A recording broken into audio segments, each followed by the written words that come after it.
This is absolutely heartbreaking, but also a pertinent question to the civic administration there, because remember what the DCP right now of Whitefield in Bengaluru telling our colleague Sagai Raj that 23-year-old Akila, electrocuted near Mayura Bakery, has died of electric shock. They're trying to find out exactly what happened. But the fact is, because of the inundated areas, the current that tends to spread of these active electric poles have taken a life of one young woman because the civic authorities could not prepare in time. This, remember, is not an unprecedented situation or just simply an accident. I want to quickly go across to Shankara, he's a Congress spokesperson. Mr. Shankara, when we are looking at this question, should this be seen as an accident or should this be seen as a murder?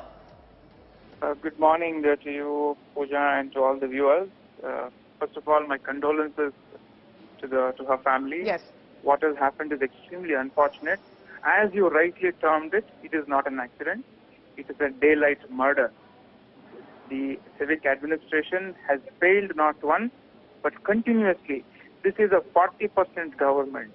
They are least bothered about the people.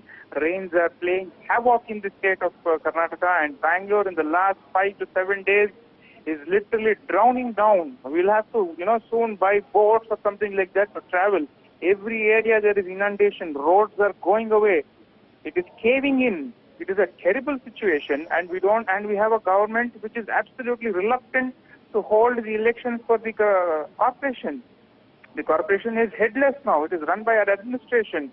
It is not going to happen. There is nobody to take the responsibility. Whom should people go to? I have an issue in the road that I stay. Whom should I go to? There is nobody responding. It is a pathetic situation.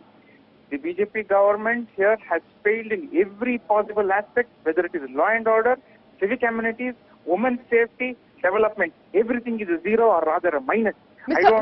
Shankara, I understand that, and to a lot of point, this anger is also justified, but because of what's happening and the politics that's also brewing over this, the Congress has also been in the government in Karnataka. The situation, even during the Congress tenure, has not been at its best really during the rainfall. So this question will also be pertinent about successive governments, about what they have done. I agree. I agree to what you are saying, but we have always been in communication with our people. Whenever we have been in power, we have been in continuous communication, we have been easily accessible to the people, and we have stood with them. Rains, I understand, is a natural calamity, but what are the people doing? What are the elected representatives doing? The former corporators are not to be seen anywhere. They are hiding in their homes. So whom should we go to? And as you know, the administration, the officers are so high-headed that you are simply not possible to access them. Basavaraj Bommai government has now released 300 crore rupees. They say it's a total package of 1500 crore rupees that have been released to ensure all these transformers areas are cleared, ensured. What do you say to that? But when? It's too little, too late. We have already lost. It's not just one incident. There are many people, more than 7 to 8 deaths that have happened. Did you see the Bangalore-Mysore road? It literally turned into a river. You covered a story on that. So it's too little, too late. With what vision are you doing this? Why couldn't you foresee this earlier? I mean, didn't we know that the weather would happen something like this? It was there everywhere. We were expecting this to happen. And this is absolute carelessness. And, this sort of the carefree attitude. What will happen? It's very evident. Arrogance is very evident. But Mr. Shankara, here's the fact that Bengaluru has been developing over the past 10 to 20 years, which means there have been different governments, whether it's the JDS, the Congress or the BJP. So this urban development that's happened at the local level has been because of successive governments. It's not that earlier that there were all possible, proper, appropriate drainage areas, and now suddenly the situation has turned really terrible. Is that what you're suggesting now? No. See, Bangalore is an old city which is developing beyond anybody's imagination. Now, anyone sitting in the administration have to have a vision. Whenever we have governed the state and the city, we have had a vision, a futuristic vision. This government is so busy, they are not bothered about anything else. Why aren't they holding the elections? You tell me how to run the corporation without the heads. How to run? Where should people go to? Where should we air our grievances?